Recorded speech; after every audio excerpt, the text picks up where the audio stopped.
waliwo ensonga egamba nti omwana ate yalaba Elishama yali mwana avudde wabina ebintu mbyogera nga bye byasooka mbu avudde mu dormitory endala najja ng'eri mbu zaali zijjudde nnyo eno n'aleetayo keesi n'agiterekayo kaakati mbu yali azze kunona paasi essaawa ezo ssaawa 8 or 9 mbu agolole mbu abajjayo paasi bw'ati n'awulira ebigere ebimulinnyako mbu n'agamba mbu Elishama tonninnya owulira kisitole anti kyenneebuuza kubanga dormitory ebeera open ebanga kidaala kakati ettaala zo ziviirako ki ku baana nga mulimu abaana abazuukuka ogenda okufuuyisa okukola ki abamu ababeera mu ddeeka zaabwe nga basoma kakati ensonga nga zino bwe ntunula zirimu olusaagirizo zirimu kati katugambe nti bano basulanga mu dormitory yaabwe omwana alaba nti ono ali ku muguwa waggulu oba ali ku ssuuka yeetuze yava mu dormitory ndala yava mu ndala naye tamulaba bwe yayingira ndowooza yajja ayavula bwabuzi kirabika yajja ayavula kubanga kati ebigere by'ono mbu ne bimukoonako n'agamba mbu Elishama tonninnya mbu agenda okutunula bw'ati nga Elishama yeetuze kati gwe abana abali wano abaali basula mu katanda kati sitole omanyi bwe mukola mu mawulire wano n'ebibuuzo bye nabuuza baatandika okufuna bwe badifending ebintu ebyo that's why baagaana okujja okwogera nti buli kye bapanga tekiri smart enough nze mbawabula mu kintu kimu omwana bamutwalika ku poliisi nakola statement ezo oyo saamanyako tetumuwulizangako suspect tetumulabangako kakati ebibuuzo byonna omugenda mu kooti omu balina okujja mu kooti kati ebintu byabwe byakugatta naye mu bino byonna kati we twogerera nti ate wawuliddeyo Mimwantolo banga ayogera mbu omwana yeetuza neeti ate ffe twalaba ssuuka okiwulira anti kyetwebuuza nze saagala kwogera bye sitamanyi nze nalaba ssuuka mu mokyale ng'omwana bagimuleeseemu naye nga bagimuzinze embuzi ngazi nga kigazi ng'era bwe wakirabye mu kifaananyi ekyo ne tugamba awe natandikira okusasa ne ngamba nedda omwana oyo yali talina bintu nti oba waliwo ebizigire nti ebessuuka yamukoze eki kubanga baatugaana n'okukwata ku maiti nga bakyakolokola ki kubanga bw'aba yetuga ssaawa 8 mwatuukawo ssaawa ez'okumakya nga zigenda mu 2 kole nti wali waggulu yamalawo essaawa nga 3 oba 4 n'abulwa ebizigire ebimukutte nnyo wano muno nze namwetegereza n'amaaso gange muno balowooza nti omwana ono nze muzaala balaba ekifaananyi nga kijja nnyo naye era singa siri kkojja nandibadde maama so obulamu bwonna bwe twogerako sibwogerako nti babunyumiza naye nga mu ntandikwa yonna n'obulamu bw'omwana ono bamunzadde mu ngalo nkuze naye omwana yazaalibwa nga ennaku z'omwezi 2 omwezi ogw'E11 28 Elishama yazaalibwa nga talinaako wadde kintu kyonna kizibu nti wadde bagamba nti omwana yakooye abadde omwana ng'ali healthy gwe twenyumirizaamu nga tulaba nti sajja kyatukikwata mpola naye ate omwana omutegeevu yoyo Elishama gwe tugenda okwogera nawulireyo n'abavuma abasenga b'omugenzi buli omu abwagala akati n'agamba mbu report naye nga kaleese kennyini nako kaliko ekibuuzo lwaki dokita yagaana okukasayininga ne kasayiningibwa mulala si yakasayininga Jessica Chita akakuweebwa okulaga exit y'omuntu otwala emaiti yo postmortem esigala eriko research ezikola ki ezitambula sijja babuulira buli kimu naye tuyimiridde ku kutegeera ku kumanya n'okunoonyereza n'abantu ffe ng'aboogera tetuli just ba Mimwantolo nti tulina kujja boogera boogezi that's why from the interview 1 mpaka ku interview erisembayo nkyayogera ebigambo byebiki byebimu naye nti ebibuuzo bijja bikola ki bikyuka naye njagala kwashuwalinga abantu nensabayo n'ekino abantu tetuganye ekifaananyi kyafulumye naye nsaba olw'okendeeza obulumi bw'abazadde babuloga n'essomero abaakita yali nsobi nemuleme tukiyita okumalako omufu emirembe okozesa ekifaananyi kino ennyo kubanga alina abatoobe. Trauma eyo ebisigala buli lwe bakirabako kireeta enkyuka. Waliwo n'abantu abamu abafuna obulumi nsaba busabi n'abamu nga bafiirwa abaana baabwe mu ngeri eyo nga bo tebavangayo kwogera. Naye ekirungi nti bwe navaayo n'abalala baasituse ne bakola ki, ne bavaayo. So nsaba Uganda Police. Bantu ba Katonda mbalamusizaako mwenna, amanya n'eddoboozi Ssaalongo Mwongere Lukwata asangibwa e Kyaggwe e Mukono. Kola ku bizibu bino wammanga, okutereeza amaka, ensonga z'omukwano, obufumbo buganye, ezadde eriganye, oli mitala w'amayanja, empapula zaabula, okutereeza lubaale wa kika aganye, balongo be bakuluma, oliko eddogo, jangu ewange nkutereeze mu nsonga eyo. Aneetaaze nsangibwa Kyaggwe e Mukono, oba yita ku nnamba z'essimu zino wammanga 075000411 oba 078010046 ne ku WhatsApp kweri. Totya lugendo nga tonnalutambula. Okubeera ng'otulaba twaliriza nnyo olunaku olwaleero, kubuuzaako nti osiibye otya. Afunye okusomozebwa okw'enjawulo, ofiiriddwa, olwaziza n'okusomozebwa okulala nkusaasira. So tuka ku buwanguzi nkuyuzaayoza. Tuli ku MS Media. Tuzze twogere ebigambo olunaku olwaleero. Nyina Mr. Ntale Edward. Tuzze ku nsonga z'omwana Eshama Sesaazi. Tugenda okubeera nga twogerako. Yafiira ku ssomero lya Seta High School. Agenda sooka kubuuze Mr. Edward tutandika okwogera ebigambo. Sebo osiibye otya? Buuza abantu. Mbalamusiza abatulaba mwenna, abagobereza abalungi. Nsaasira abaviiriddwako abaabwe nga nange neesaasiriramu. Nensaasira n'abo Mukama baakyakiriza nti ffenna tuli balamu tukole omulimu ogutuweesa obulamu.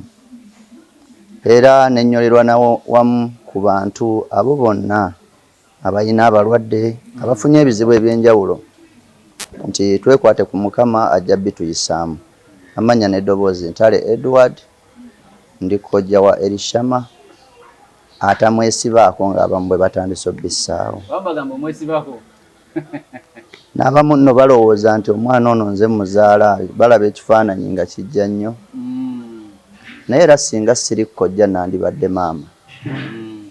So obulamu bwonna bwe twogerako si bwogerako nti babunyumiza, naye nga mu ntandikwa yonna n'obulamu bw'omwana ono bamunzalidde mu ngalo, nkuze naye.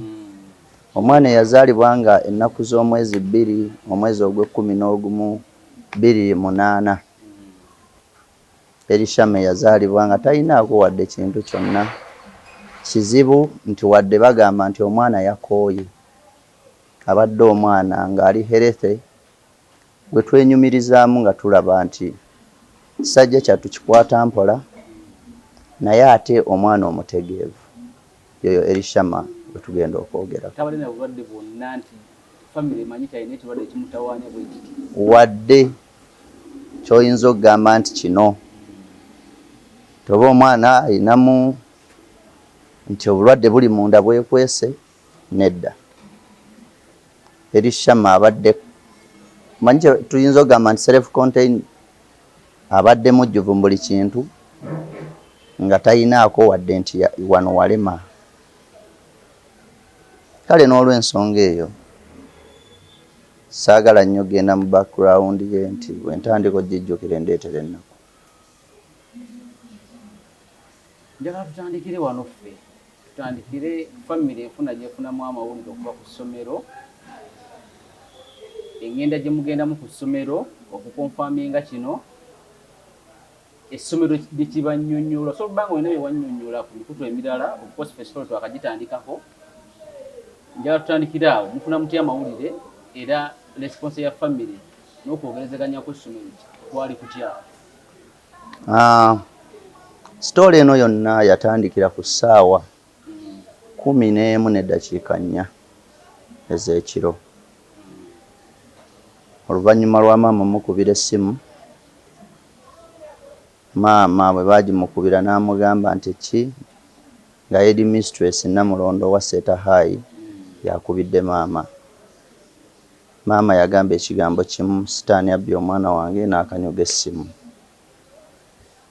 taata yali mutulo n'azuukuka naye mangu n'addamu n'akuba essimu gamba saagala bitwala nnyo mu buwanvu kubanga bulijjo mbyogerako taata mukuba essimu mu mbeera yonna baamugamba nti omwana we afudde n'amugamba oba okoze ensobi nga si wange ne bagamba owuwo Elishama bo kye baagamba omwana we yeetuze n'abagamba bw'aba yeetuze statement eno nkulu nnyo mu bigambo bino bw'aba yeetuze nga wange kubanga kwaliko okubuusabuusa from that moment ti bw'aba nga yeetuze wange temumuggyaawo budde bwali bukyali kiro tewali nnyo kipapya mwana yali teyettidde mu kilaasi ndino gye bagenda ossomeramu omwana bagamba nti yakyekolera mu ddomu bo ffe kye tugamba nti si bwe kiri taataawo abagambye ogusooka temumuggyaawo kanzije yabyogera ali mu Nsambya ng'agenda ku ssomero mu ntambula ewe atuuka ku Jinja Road abaddiramu ekintu kyekimu nti bw'aba wange nga Elishama wange yakikoze mbeegayiridde temumuggyaawo kyannaku nnyo nti agenda otuuka ku ssomero mukulu wange Ronald nkiddamu statement zange kakasa tezikyuka yes omuko gwe yasooka okkubira ekikulaga nti famire eno nti nga ffe abakoddomi tuli close nnyo ne mukoddomi waffe kubanga muntu tukuze naye buli kimu tumanyiganye tukola omulimu gwe gumu nti waliwo chain etugatta abaana baffe bonna baana tetuyinaako nti ono wantale ono wa Mwami Robert no bonna baana so okutuuka ku ssomero Ronald yasookawo yasiŋŋanawo minisita Yesu Muyingo n'amugamba abazadde baabo bayingidde balindeko n'agamba nina programu endala ninda mu programu ezo teyamuwa attention n'agenda okutuuka ku ssomero nga maiti baagijjeeyo dda wano nno we wali weakest point on our side ti buli kye twali twagala okukakasizaawo kyabikkirirwa tekyatulagibwa nange we natuukira ng'ekituufu maiti waliwo kabangali bbiri nga ziri kabangali waliyo n'abamu abagamba nti najjira mu Subaru no najjira ku boda naye bwe nali nzirayo nti emmotoka abamu baali tebakyasobola na kuzivuga nga baweddemu amaanyi emmotoka eyo nengivuga wakali akaami awo akagaba propaganda nga bw'omanyi mu bintu bino naye saagala gendayo nnyo kakati abantu bano bambi aboogera n'ebibuuzo ebijja olumu nga ne bibaddamu tebabimanyi sinyumya ku mboozi nti saaliwo nyumya ku mboozi nti naliwo mbuli ekikolebwa n'ekiriwo kati nawadde nina bye sitagendamu nga byo twabirekera paati y'amateeka ebikwasaganya naye kyenkukakasa buli muntu bwe yatuuka nga maiti eteereddwa kabangali tewali nawadde kufuna maanyi ge twafuna kugamba nti omwana waffe mubikkuleko era twabuuza kimu ono ye Elishama batugamba nti ye naye etwanguwa tutwale maiti jamu mungi bwana tulina okukola ki okudda okukola emirimu emirala nga poliisi nga yetugamba taata bamuyingizaako mu dormitory bamugamba awo yetugidde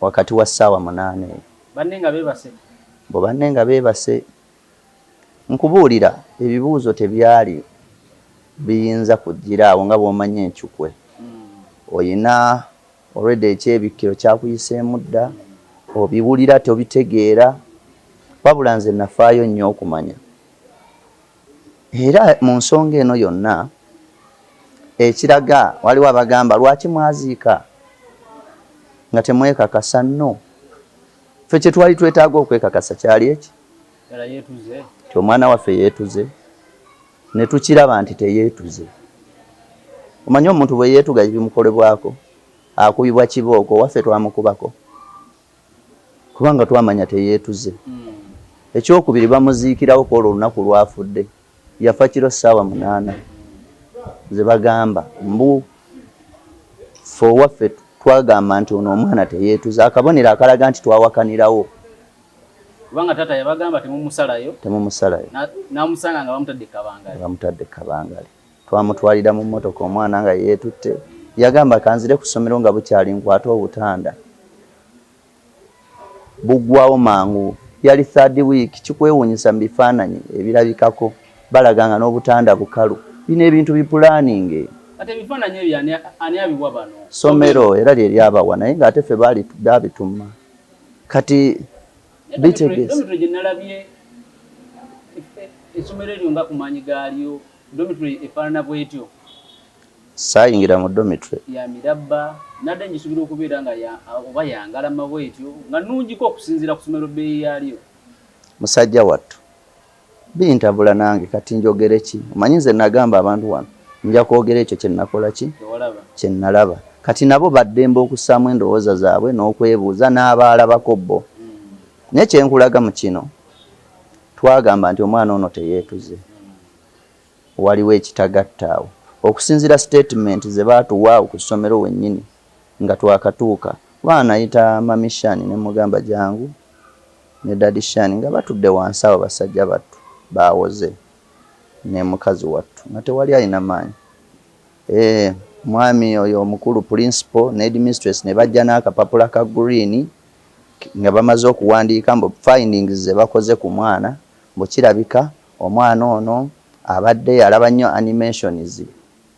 animations omwana zabadde alaba ezisinga zibadde zitambulira mu layini ya myaka gye ng'era omwana bw'abeera ninga teziri nti zirimu obuzibu bwonna ng'ate mwana awakanye nnyo ebintu bya sitaani nga ne researchers bikolako n'olaba nti akolako ku research demon of the death nga Bible bwe byasoma mu church eyo n'alaba bwabikola ki n'akugamba nti sitaani mubi bwawe kati omwoyo ogusobola okukola ebintu bwe bityo emyoyo gya sitaani mibi era mbisi byagala biki ng'olaba era nga takolagana na bisiyaga kubanga abadde atambula ne maama we agenda mu church agenda mu scripture union n'ebintu ebirala ng'atambula n'okumanya kakati bw'oŋŋamba nti omwana ono asobola okweteekamu ogwakabugu kituleetera endowooza kati omusajja agamba ekirala mbu yakuba mu artbook mu senior 1 yakola atya mbu mu artbook yakuba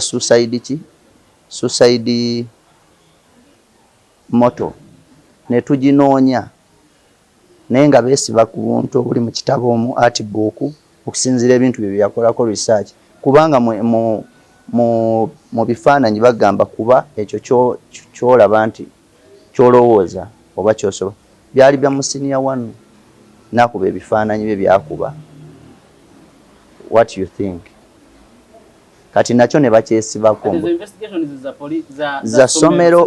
za ssomero nkubuulira kye baatugambira awo nakyo tugenda okitunula nga tekirina makulu tekisobola vaako mwana kola ki kati mu nsonga eno yonna gye twogerako it's all about mmwe bwe mwamanya nti omwana ono ebintu bino oba mwe mulaba obubonero olwattananyinimu walumanya wakolawo ki secondly wakubirako abazadde n'obagamba nti mumbeera omwana ono ennaku zino zitumulabamu kiri bwe kiti kubanga olina okubira abazadde n'obagamba omwana nga wabadde akyuse nnyo tetumanyi lwaki kitegeera tebaakuba kakati mu mbeera eyo yonna bagenda baleeta ebintu kati eri emboozi ani yagiteekawo nti miliyoni 2 yagala za pocket money ne bazimuma biki eyasooka otambula ku lwa famire nze nasooka n'okupositinga naye okimanyi nti napositinga ssaawa 8 ku lwokutaano okubika omwana ono naye twali tuva ku ssomero bwe tuti tutuuka ku mokyale bino byenkugamba maiti yatuleka ku ssomero twatuuka ku ssaawa ndowooza nga 2:30 ku mokyale maiti yajja ssaawa 5 ate yatulaze nti no bajjangu yagikola ki kati naawe nawo twebuuza maiti yali egenze ku road tour naye yalwayo ate ekyo kigende kale ebbali kyekyandibadde ekikyokulowoozaako ennyo nti mu mbeera yonna twagenda okutuuka zigenda oyingira 3 nga tulaba ekiwandiiko kyali takaggwa ti omwana yasaba miliyoni 2 ne bazimuma omwana oyo abadde tali afuta mane nabagamba dde abadde ne savings ze obubokisi bwobu obulimu ssente zisuka miliyoni 2 plus era nakati bukyaliwo kubanga bwalimu password bwa digital kakati nkulaga nti mu ndowooza ya Elishama teyaliimu kuyayaanira ssente kubanga ne mukufa era bwe twasigenda mu keesi era baab'essomero ne bagamba ebintu bye mbu yabigabaawo biki bwaki bw'aba yagaba ebintu ne ssente teyazigaba yali ayagala okwetta mbu yagaba agabira banne ebintu awo ne bigwa twagenda okebera mu keesi ng'ebintu mu ebiri okitegeera mbu yagabira banne era kyekitusabisa footage tugamba nti essomero nga bwe mugamba nti emboozi eyo mugitubuulidde mutuwe ku footage w'omwana ono kuba mulina surveillance camera lwaki temuzireeta nze ntale bwe mba mboogerera bubi kale kati munswaze ti omwana wammwe kituufu yakola ekyo era mu dimandi gye nateekawo baakola ensobi endala ne bawa ekifaananyi babuloga ate ne babimma bannannyini babaali babikola ki babisaba naye ate bwe baakireese ekifaananyi kyennyini bwennyini kibaswaza kyemanyi nawe wakirabyeko tesalawo ekintu kikulagira ddala nti omuntu yateekayo essuuka waggulu n'agisika nga muntu w'amaanyi alina ekiwago n'agisiba ku maanyi ga Elishama tasobola nakuwalampa muti gwa muyembe kuguwanula bwe yamala ogisika n'agisiba bulungi n'apima bubi ebibalo byabwe ne bifa gwosobola okugamba kubanga embuzi bw'oba ogitwala ku ttale olekamu empulutulizo omuguwa we gujja ne gukoma kakati omwana ogamba otya nti yali alina ne kapasite okwekwata bw'ati ne yejjamu ng'omutwe guyitamu mu ssuuka nti ate ye essuuka eyamutuga gwe wali olabyeko omuntu eyeetuga nga atudde ku keesi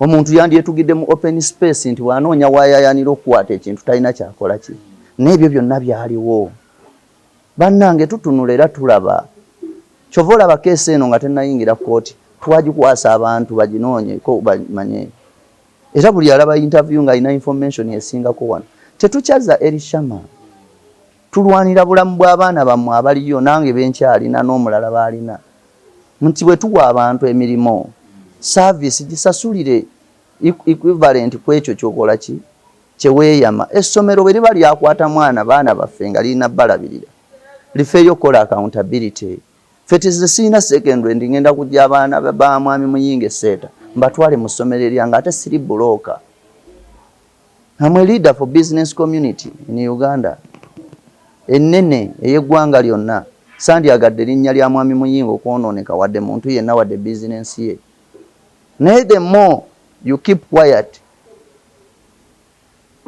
the more we'll ask the accountability for our son's life. So police wetewanga investigation izayo. Police teyina kyeyinza kukuwa ssaawa eno ekyanoonyereza.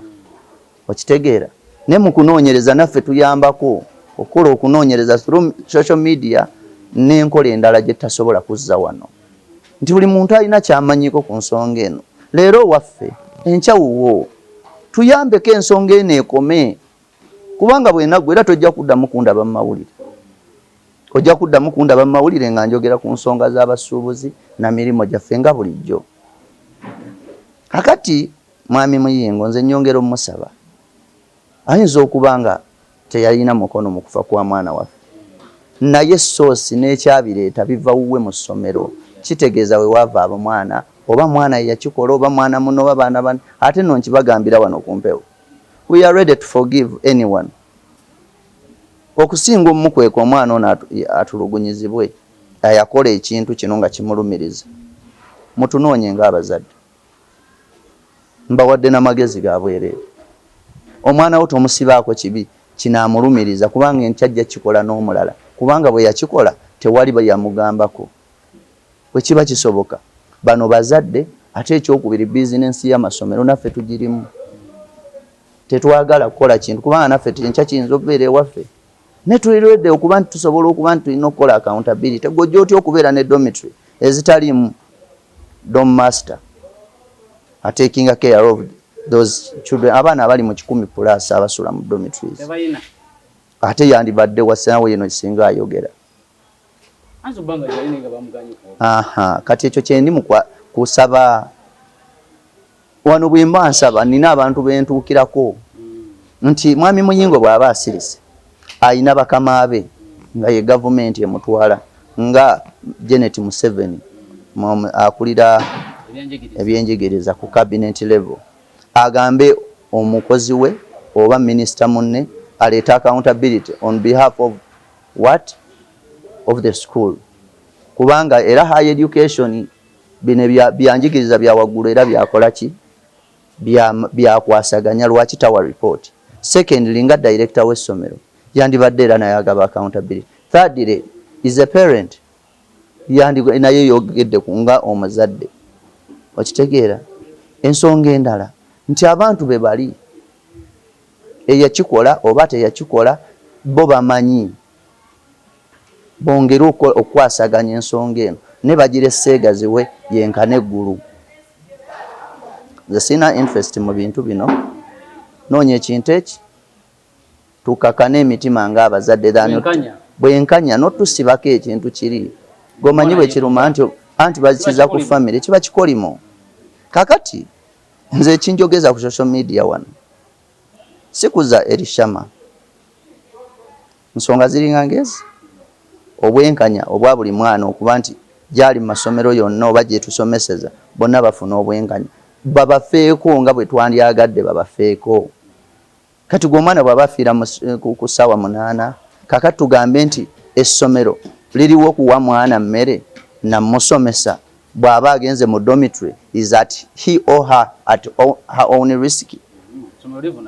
Bibeerenga bya zi parking ensasulya parking ate nensinganawo akapande nti park here at your own risk. Kitegeeza bwe babbako ebintu ku mmotoka toyina kukola ki kubuuza si bye bibeera mu ssomero. Essomero ligaba accountability gani okuleeta babloga n'owulira oli ng'ayogera. Manyi mulimu abavubuka bangi onansonyiwa okukozesa ekigambo kino ng'emirimu gye baatandikirako okufuna gyali mibi nga gyabeetamye okukola nga baagala ssente z'amangu.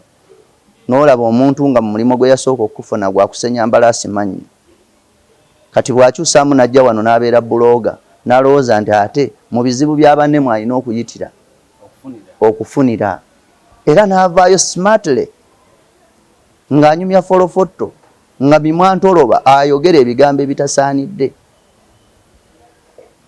Bannannyini baganya okweyogerera nze kojja mbuuza ku lwa family n'olwo accountability y'abaana bonna. Kale ne bwe sandibadde kojja kino nkiddamu mu kamera wano tewali nsonga ereetesa abazadde mu kamera wano bwe banaaba babaagala babalinde mu kkooti. Kati ekintu kino ne bwe nandibadde nga siri kojja nenkiraba nga kiri ku mwana mulala nandivuddeyo ng'omuntu asobola okwanalizinga n'alaba. Kakati nze bwe mba nvuddeyo n'owulira omuntu ng'avudde ku nsonga ze tubuuza n'atandika okunyumya folofoto ng'atunuulidde kojja si ye ansa gye twagala. Mwandiyambyeko buyambi ssomero liri bwe liba nga gw'ogenzeyo n'omanya ansa gireete mu public naye nga toleeta ya bulimba. Oli waddembe okusaawo endowooza yo fine naye olina by'obalekera bo beekole ki beeyogerera. Osobola okugamba nagenzeyo mu vidi nawuliddeko binombu naye waliyo oli alayira ng'alinga eyaliwo ng'ayimiridde wali nti omwana yeetuga. Kati abantu abamu bakola ensobi naye paati yoyo nagambye nti saagala nnyo kubanga eba diversion nti nve ku nsonga ze nnina okwogera ate ntunuulire omuntu obuntu oyo waliwo abalina omukwasaganya n'ensi eraba n'ensi esobola omukwasaganya. Kale n'olw'ensonga eyo omwana ono nze bazadde be bakola omulimu ogw'omuzaala naye okumunekyalinga kifenna kibadde kitukwatako. Anko omukozi asigala ewaka gy'atambulira ogenda okutuula gy'asalira enviiri omanyi mu saaluuni zeeyo wabaayo emboozi nyingi nabo gye bali bajja kukuwaako ebirowoozo byabwe version zaabwe. Kakati n'otunuulira embeera nti omwana gwe twogerako si mwana abaana aboogamba nti kyazze naye era ekyana kibadde kya ffujjo kisoboka gwe lwaki olowooza ku 10.98 bigamba tekisoboka kyogamba waliwo gwe twasasudde ate kino nkyogerera wano nze sina wa media gwe nayise n'omu. Ensonga zino twazitandika nga family naye olw'abantu n'obulumi bwe bafuna ne demand mujja ne mutunoonya ne twogerako nammwe naye waliyo abaagamba mbu omulaba ku mikutu egy'enjawulo no onsabidde ennaku mmeka okundaba. kitegeera kati abamu abalowooza nti eno ye business gye nandyagadde obbeera muno sinoonya likes nendi muntu anoonya amazima n'obwenkanya ku lw'abantu bonna ekirungi omumanyi watandika okundaba wansangawo nsonga z'abasuubuzi nga tuliwa mu kibuga nkulabye ku paalamenti kati ebintu bingi abamu boogera nga balabika boogera ne mu ndowooza yaabwe nga balowooza badiringa ne ordinary person saagala kwewa nnyo byenneewa naye kyenkakasa nti amazima gajja kujja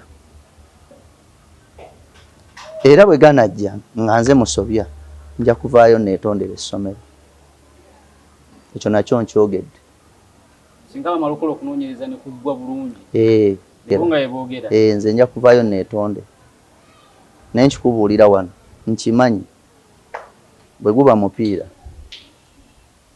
goolo zaalibanga nga 20 tebanakwatayo kati emboozi tugiveemu ensonga ntono nnyo mbiddamu ebibuuzo ine samalewe ekisookera ddala mutuwe footage kale owoolwo olunaku lwokka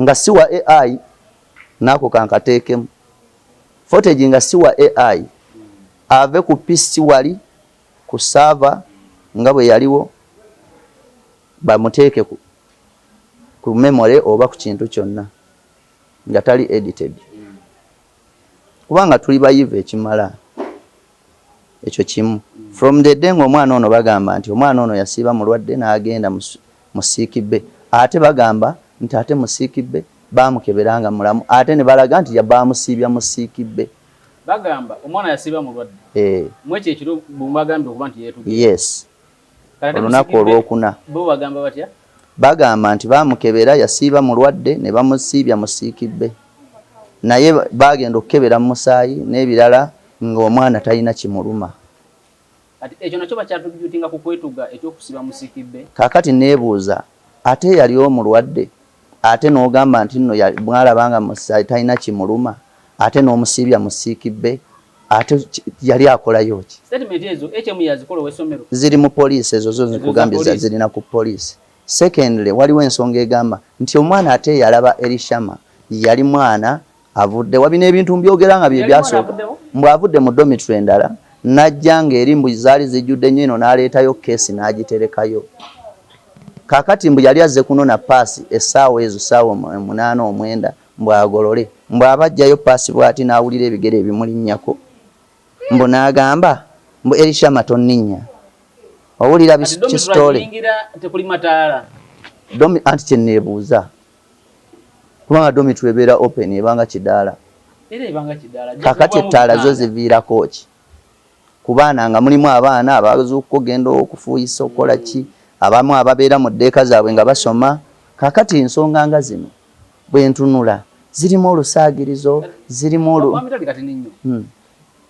kati katugambe nti bano basulanga mu dormitory yaabwe omwana alaba nti ono ali ku muguwa waggulu oba ali ku ssuuka yeetuze yava mu dormitory ndala yava mu ndala naye tamulaba bwe yayingira ndowooza yajja ayavula bwavuzi kirabika yajja ayavula kubanga kati ebigere by'ono mbu ne bimukoonako n'agamba mbu Elishama tonninnya mbu agenda okutunula bw'ati nga Elishama yeetuze kati gwe abana abali wano abaali basula mu katanda kati story omanyi bwe mukola mu mawulire wano n'ebibuuzo bye nabuuza baatandika okufuna bwe badifending ebintu ebyo that's why baagaana okujja okwogera nti buli kye bapanga tekiri smart enough nze mbawabula mu kintu kimu omwana bamutwalika ku poliisi nakola statement ezo oyo saamanyako tetumuwulizangako suspect tetumulabangako kakati ebibuuzo byonna mugenda mu kooti omu balina okujja mu kooti kati ebintu byabwe byakugatta naye mu bino byonna kati wetwogerera nti ate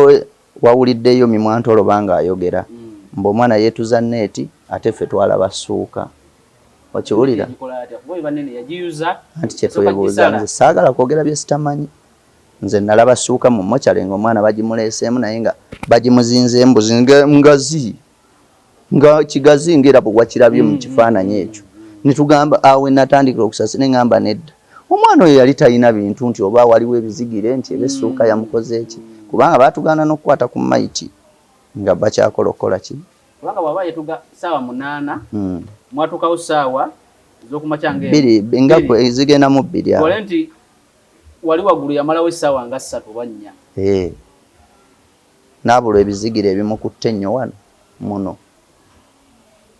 nze namwetegereza n'amaaso gange okitegeera kakati mu bino byonna nga tubizizeera emabega bw'otunuulira amaanyi agateereddwamu aba social media bajje nze neebaza social media mukama yeebale kubanga platforms ezimu zaali tezireese ensonga eno naye siri wano okugaana muntu kuleeta ndowooza ye ne mu ndowooza mbalabula waliwo bye tuleka nga bwe nkugambye nti waliwo paati gye sitasobola kwogerako wano nga yo twagirekera mateeka ge gajjo gikola ki era ensonga eno bwe naayingira ekkooti tojja kuddamu kundaba ku social media waliwo abajja okubeera mu nsonga ezo omuli balooya abazadde bwe munaaba mubaagala mujja balaba mu kkooti nabo bababuulire at the same time era bwe banaaba tebaagala kwogera era bajja kuŋŋamba nti era yogera ensonga kubanga obaddewo from day one kakati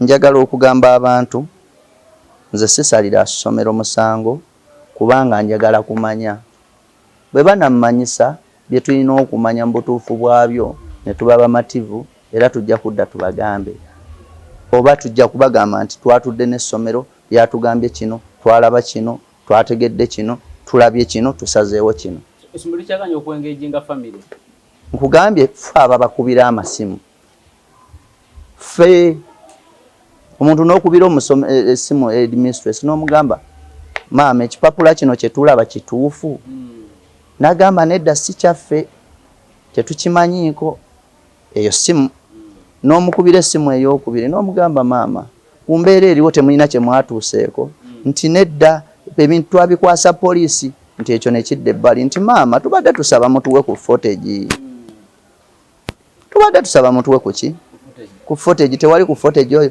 nti poliisi yamututte footage poliisi bwe mutwala mwete musigazaako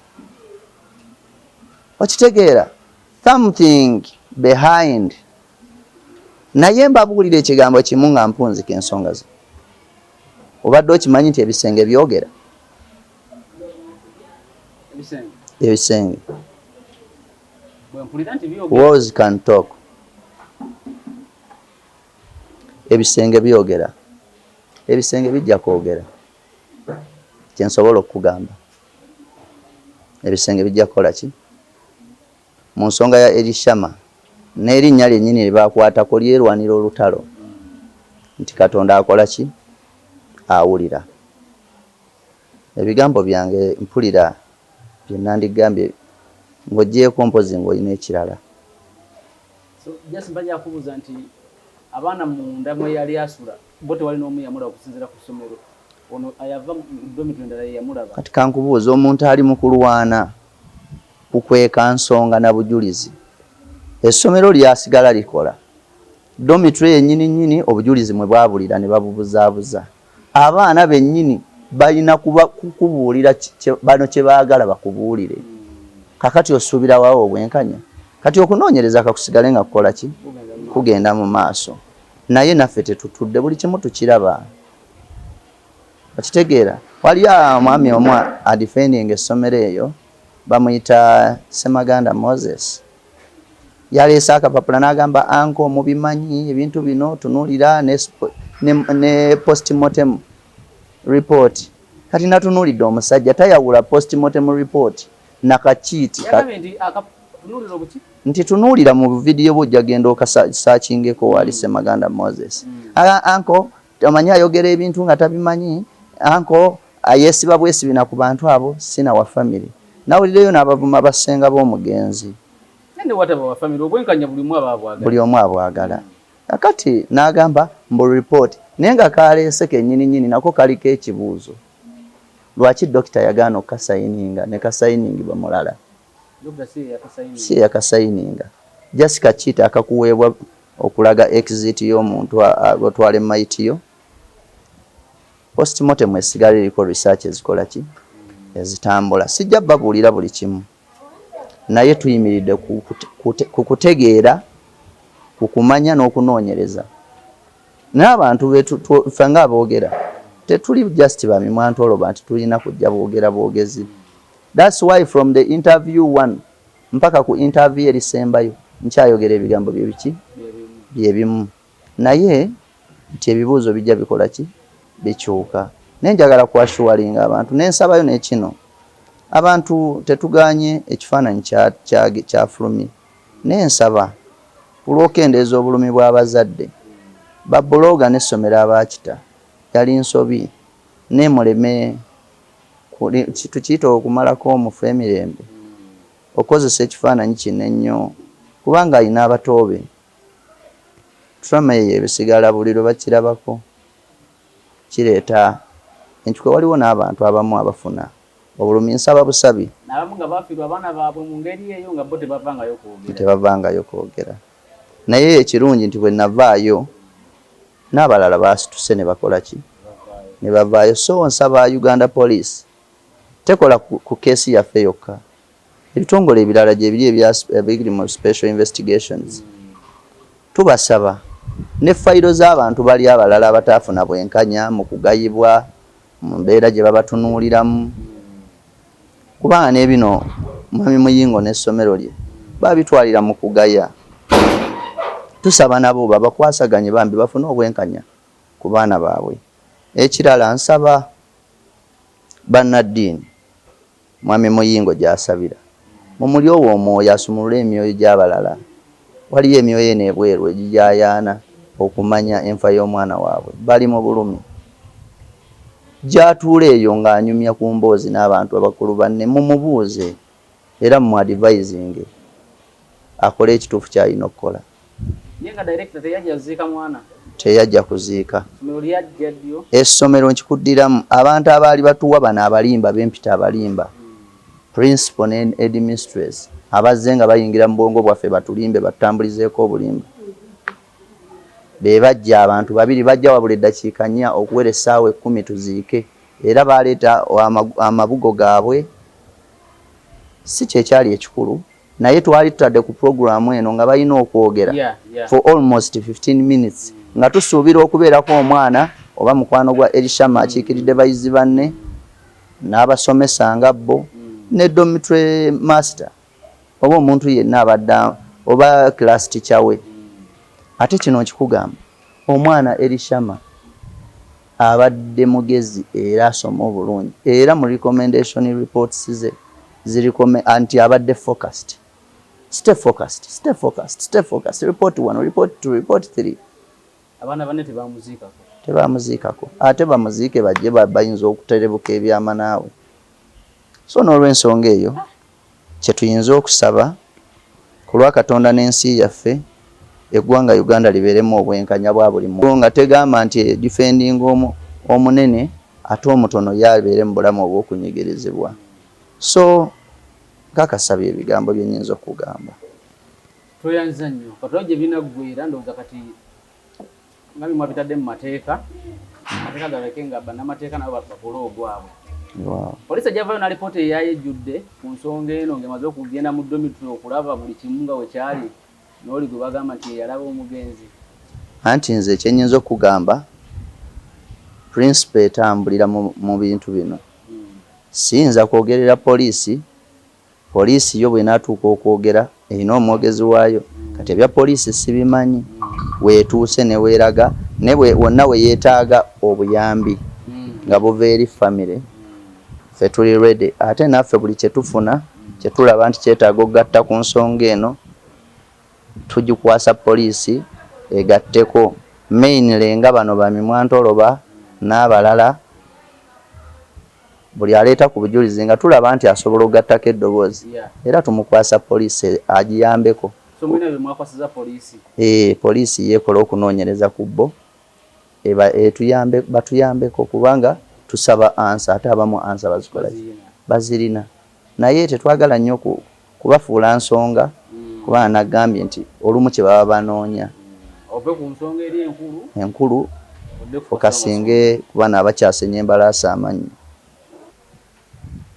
nga tutandike n'amannya mukama wange gwomu kubaludde n'omwana Shama soko tugulira amannya go Emmanuel Mugisha jakunyonza ku ddoboozi kati Emmanuel Mugisha Emmanuel asembayo ne Bahati amannya ga mwana ono mu bbanga lye walwa naye omulabanga atya yali atya kale yo mwana Elishama mumanyi ng'omwana abadde ne vision ate nga ali focused yo mwana abadde focused nga alina vision. Daddy, even calling you. Who? Yes, Someone who? Okay, stand here. yes Steve. This is my daughter. Dad, Okay, How are you? they are greeting you. How are you? I'm fine. Soko mwesi mwasokaddeyo tulisoko Then I'm coming. Let me come. And yes, this is secure. This is a camera. I come now. Yes. Okay, I'm coming. It's okay no bokareka kabere umwana we. Turi kurwanira dambe ly'abana. tuweze ku mwana tuwe ku mbozi yo ku mwana we ndaba gyomulabanga muyisanga atya gwe ng'omuntu wabuli omuntu. Omwana Elishama mumanyi nga abadde customer wange. Siri wa family munda ne mumanyi nga customer wange.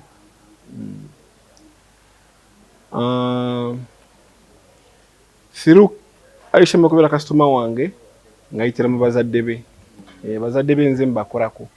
Faba tuba dressinga tubambaza tubasala enviiri faba banyiriza. Yes. So yewe manyi Elishama abadde nga customer wange. Yasamba yagenda ku ssomero gwe wamusala enviiri. Sinza amusala enviiri naye era still mabegako nze mbadde musala enviiri. Yasanga ndi bizo mulana mukwasaganya. Naye waliwo Naliwo. mukulaba kwa omulabo oti. He was good mu mbeera eza bulijjo nga bw'era still omwana atalaakinga ng'omwana ali okay independent boy. So okusinga ku omuzadde tewamulaba nti tali mu mbeera ze eza bulijjo nga bwe mbadde ndaba. No. Namulaba ng'ali mu mbeera ezo eza bulijjo. Oyo mwana gwe baleeta bavuga, oyo mwana gwe bazaayo nga bavuga. Oyo mwana alina vision. Bwe wawulira amawulire gano nti omwana yandiba nga yeetugidde ku ssomero. Gwe nga yali amusala enviiri era yabeeranga naye. Twawulira bubi ku mitima gyaffe. Twawulira bakiyita batya mu Luganda. Okwenyamiza, something like that. Twawulira bubi. Depressed. Ofuna developing amu n'ofuna ne pressure. Bwetyo twawulira bubi nnyo. Twasooka ne kiwakanya ngamba no, maybe someone else. Maybe omulala. But not Elishama. Nti yeye, nti basanze yituze.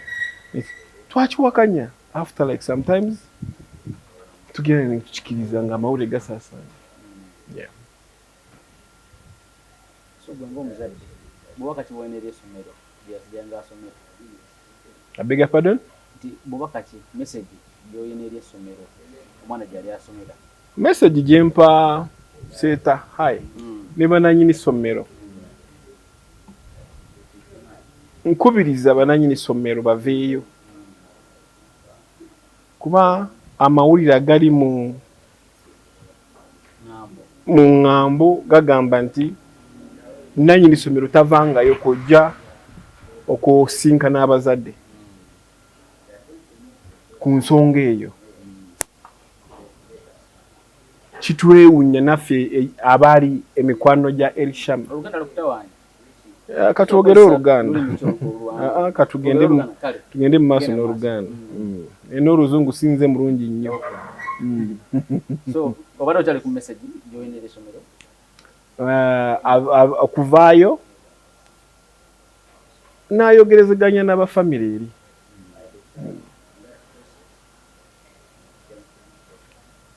Bakwasaganye ensonga eyo.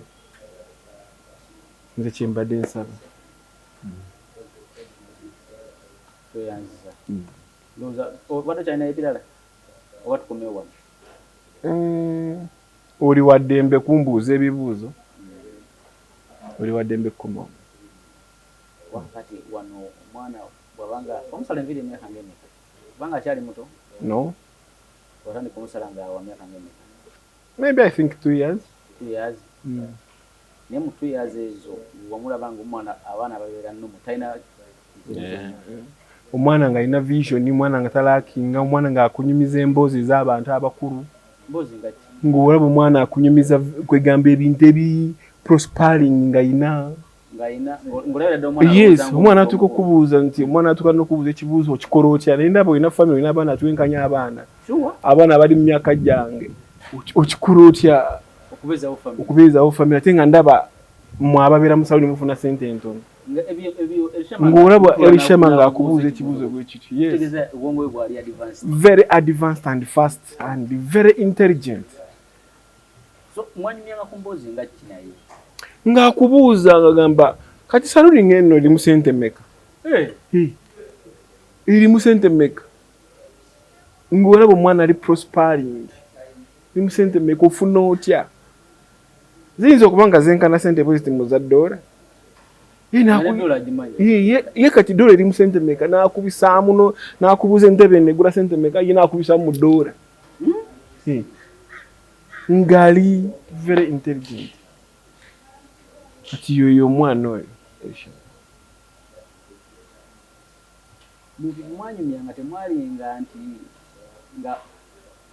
nti taata yankoze kino nanyigidde maama. Tebyalingamu. Awo mbamba sibe amatu g'embuzi. I don't think Shama was lacking. Yes.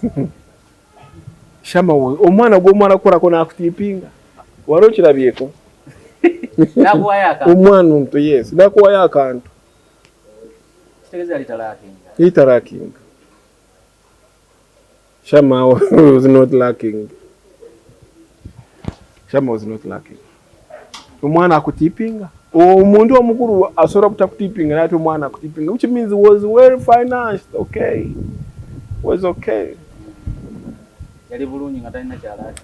Yeah. Nga talaakinga. Smart, humble, intelligent. Shama was not lacking. Omwana anyumya business atakuza mu firimu Rembo. No. Obulaba agatta obwongo bugatta. Ng'olaba ye omulamwa gwaliko ayagala amanye n'enfunayo.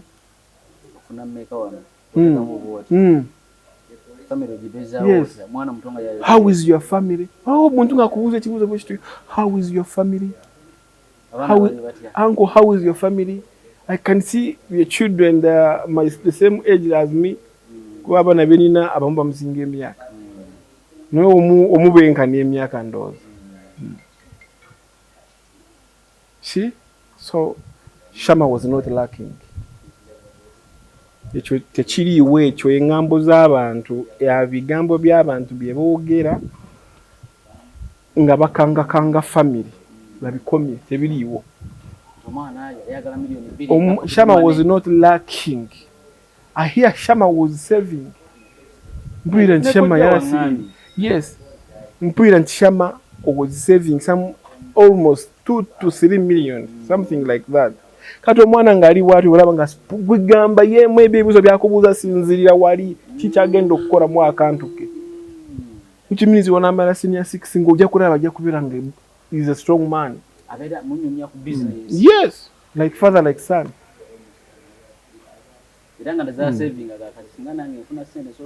Yes, era omuntu asobola kusavinga miliyoni 2 asobola kutandikawo akantu bwe kafaanana bwe kati. Yes. No. Social media nungi yebala okujja ne social media balimbyemu nnyo abamu. Abamu balungi abala balimbyemu nnyo. So omwana omusala olwasembayo enviiri teyalaga kintu kyonna nti yandibanga munyiivu. No. Very normal. The car was outside waiting for him. As usual.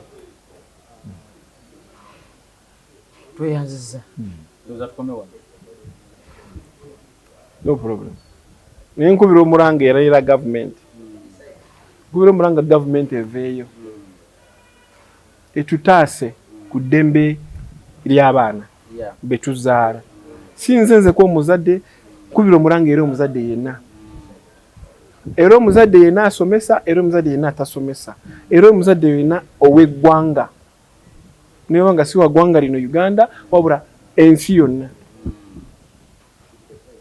Tuveeyo kubira omulanga eri essomero eryo liveeyo nga lituwa the right answer. Twetaaga answer. Twagala answer. Twagala answer. Report from the school. Naziika naliyo. I was there at the vigil. I was there myself.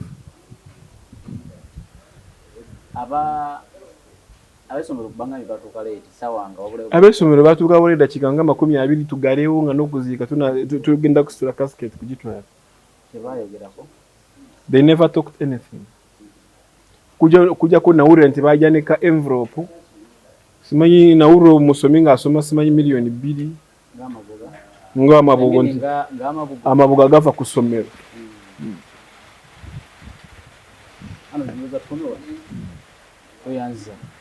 That's all. So thank you so much for your concern. Netusaba Mukama. Nsaba ba malayika ba Elishama. Buli omu alina ba malayika ku nsi. Ogwelyo ogwekkono buli mukono gulina malayika waago. Nsaba ba malayika ba Elishama ku gwelyo. Baveeyo bakeri ebibegabega bya Elishama. Barwanire Elishama. Ne family ya Elishama. Family ya Elishama justice. Nkisaba nnyo. Nga sifosi nga muntu yenna wabula nga nsaba Mukama Katonda yatutonda. Tufune obwenkanya, tufune amazima. Tuyina enyiike nyingi ku mitima. Nze buli lwentu n'ekifaananyi ky'oyo mwana buli ssaawa mpulira njagala kaala. Buli lwentu n'ekifaananyi ky'oyo mwana every time I feel like crying. Kati ntunula nga mukwata ku mutwe ne mugamba kola bwoti so that I can make you good design of fashion, something like that. So wherever he is, may he so rest in peace. Naba basamwa kuba omulanga era abasamwa aboogera bingi abatamanyi omulimba gulekere poliisi ekola ogwayo n'essomero likola ogwayo. Gye miranga ebiri gye tukubye, essomero ne poliisi. Police okoro ogwayo, essomero okoro ogwayo. If they are complaining of the Koja, why is he too much, what talking, what blah blah blah blah. Koja is Koja. Koja is spokesperson in your family. Yeah, bwaba spokesperson. Uwekintu kyonna buli family yamwe ina spokesperson. Ke family ya muntu ne yafe ina spokesperson. Omuntu avayo nayogira bya family buli muntu ina wali. Ne government ina spokesperson wa government. So bamuleka akola ogugwe naye. Time weribe etuuse abazadde b'omwana okuvaayo abeko kye boogera bajja kuvaayo naye nga tebabakase. Tebiri mukakka. Tojja kaka omuntu ntajja ayogere which means yegwa akako omuntu yegwa ali mugezaako okukola ki okubuzaabuza ensonga. Yegwa agezaako okubuzaabuza ensonga lwaki onkaka njogere nga siri mwetegefu kwogera. So aboogera abali mu kusamwasamwa please mubireke government ekola ogwayo mu mateeka aga Uganda. Yes. Mwabo bamalayika bensabye bajja kujja bake barwanirira omwana oyo mugenzi amazima gajja kuvaayo.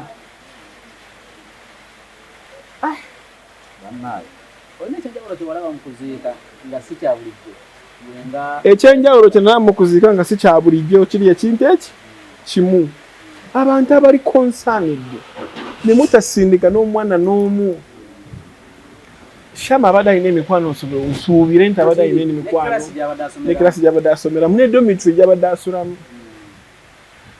nsuubire nti Shama was no kuntegeera gye mbadde mmanyi Shama nsuubire nti abadde alina emikwano egiwera almost n'ekikumi ku ssomero naye tewali n'omuntu n'omu eyajja okuziika Shama mu student mu fellow students okujjako abaleeta amabugo ate nabo bagaleeta nga tugalawo